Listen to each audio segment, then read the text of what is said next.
Time for a little bit of magic on the Glockenspiel. Now, this is the smallest of the tuned instruments we've got this week, but you might think that means it's the quietest. It's not. It's the loudest. It's the loudest. It's going to be really loud at the top. That's because it's made of metal, and we call it, as I said, a Glockenspiel, not a metal xylophone. It's a Glockenspiel.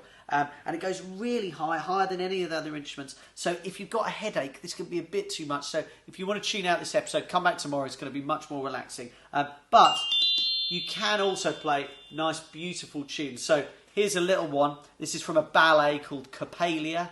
And it's supposed to represent, if you've ever seen or got one, a little music box. You know, the box you open up and a ballerina spins around.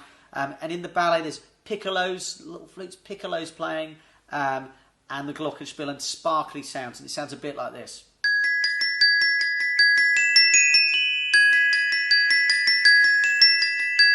Yeah, it sounds a little bit like that. It sounds much better with all the other effects, but you get the idea, high and sparkly. Now, the thing is, the most we hear the Glockenspiel is not in concerts. It's actually if you ever get the train.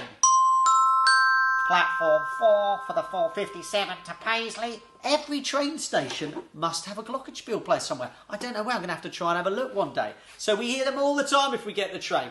But I know what you're thinking.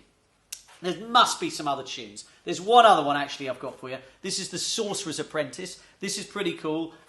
Written for orchestra. And then it was used in Fantasia.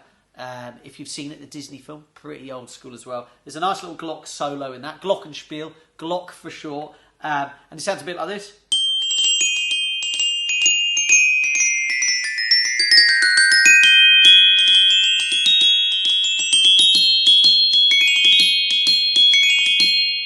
Yeah, a little bit like that. That's The Sorcerer's Apprentice. So there's one really famous tune though. This is a trick question. You never know when you might get asked this question. Probably never. And that is Harry Potter, the tune.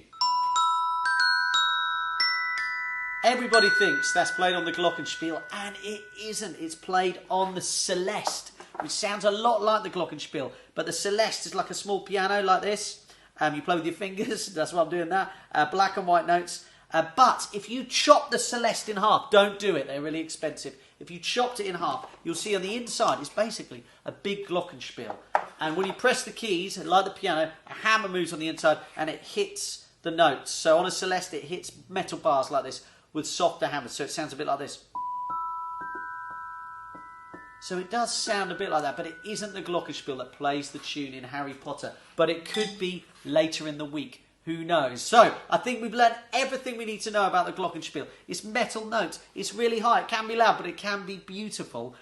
So I think we've got all the facts. Now, if you know any conductors out there, a lot of them get mixed up between the difference between the xylophone and Glockenspiel. So, if you know any, tell them from this day onwards, or tell them to watch the video. So tune in tomorrow, though, for something a lot more relaxing. A lot more relaxing. It's a bit of vibraphone. So from me, it's bye-bye.